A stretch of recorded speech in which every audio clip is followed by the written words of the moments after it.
Hi everyone, फिर से एक नई वीडियो में स्वागत है। दोस्तों, आज की इस वीडियो में हम संस्कृत व्याकरण का एक महत्वपूर्ण टॉपिक समझेंगे, वर्ण, जिसे अक्षर के नाम से भी जानते हैं। वर्ण को ही कहते हैं, अक्षर भी कहते हैं।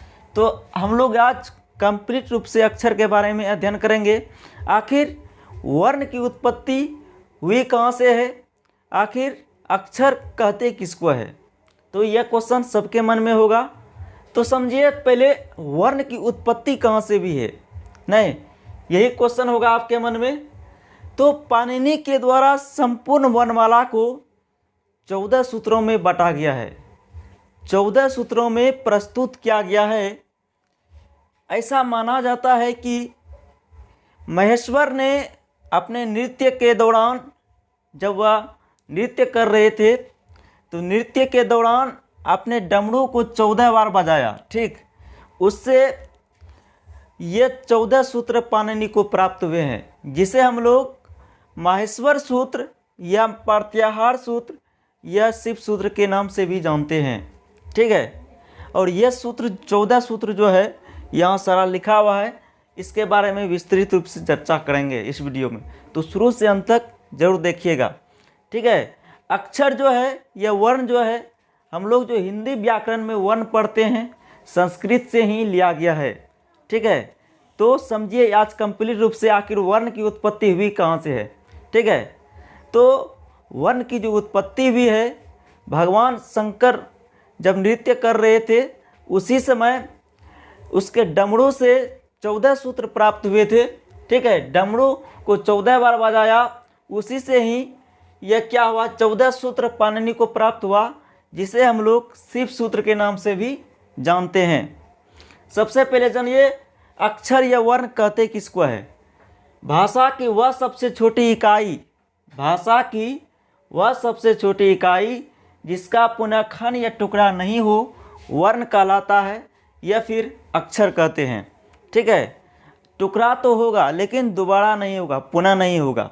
ठीक है, जैसे को लिखा है, को वर्ण लिखा है, तो इसका खंड या टुकड़ा एक बार होगा, को हलन जोर ओ।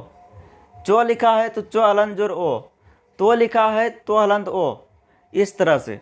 यानी कि भाषा के वह सबसे छोटी इकाई, वर्ण जो है भाषा की सबसे छोटी इकाई है। भाषा की वह सबसे छोटी इकाई जिसका पुनः खंड या टुकड़ा नहीं हो, क्या कहलाएगा, वर्ण कहलाएगा। ठीक है, इसको याद रखना है।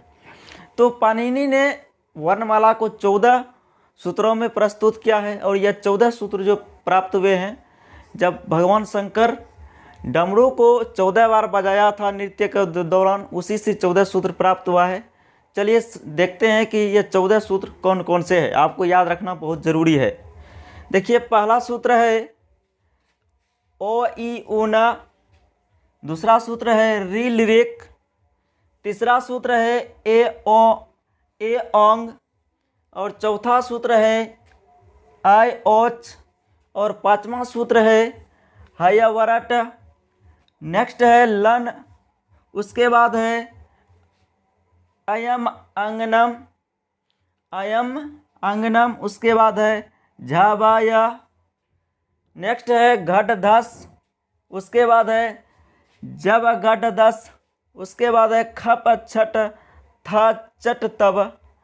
नेक्स्ट है कपाय। नेक्स्ट है 13वां सूत्र है सस सर, और 14वां सूत्र है हल।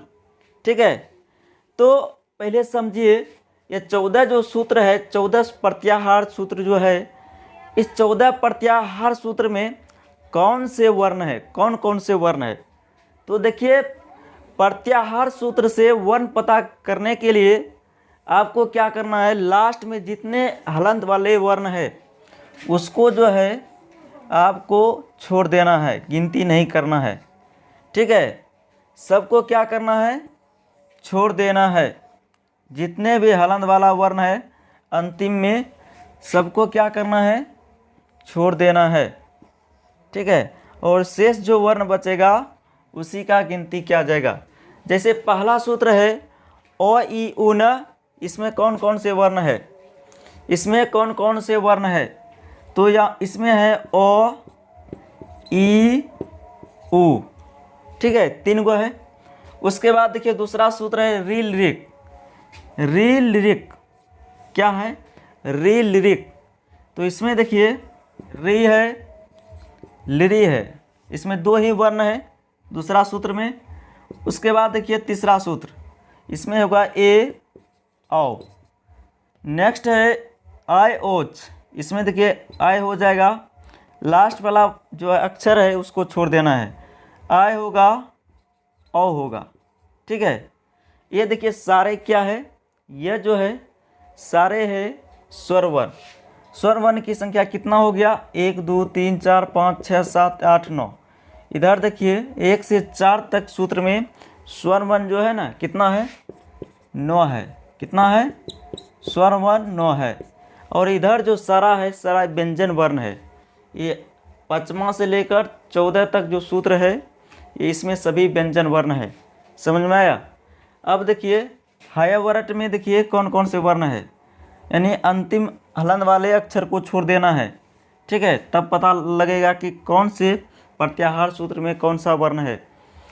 देखिए इसमें देखिए हो हलंत होगा, नहीं हो हलंत, यो हलंत, ओ हलंत, रो हलंत, ठीक है।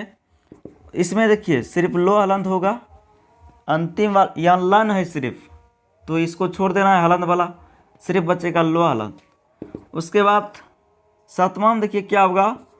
यो हलंत, मो हलंत, अंगो हलंत, मूर्धन्त नो हलंत, दंत नो हलंत।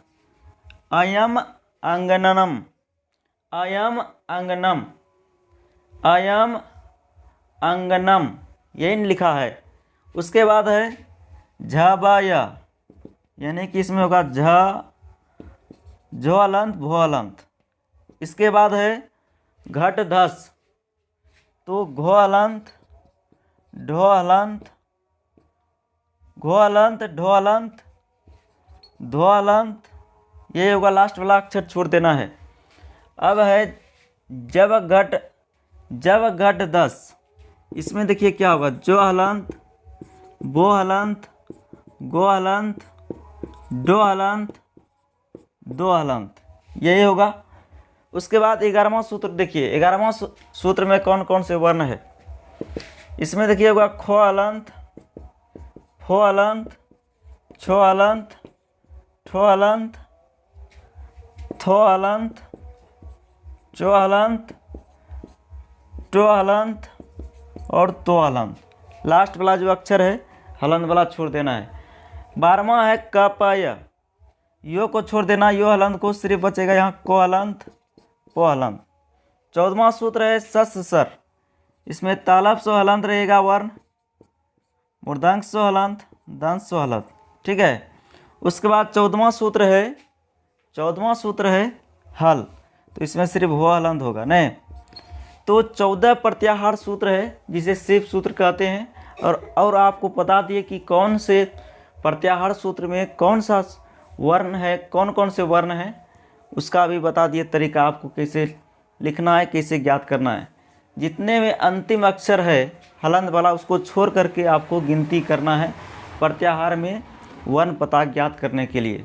तो आई होप आप लोग वर्ण के बारे में समझ गए।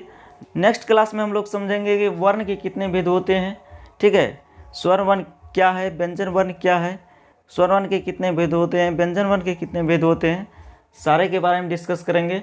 तो आज हम लोग सीखे इस क्लास में कि आखिर वर्ण की उत्पत्ति कहाँ से भी है, ठीक है। ये बहुत ही रहस्यपूर्ण क्वेश्चन था, तो आपने सीख चुका है। आपने संस्कृत में सीखा है और संस्कृत के वर्ण से ही जो है हिंदी का वर्ण भी बना है, जो कि आप लोग हिंदी में वर्ण पढ़े हैं और पढ़ते भी होंगे, ठीक है।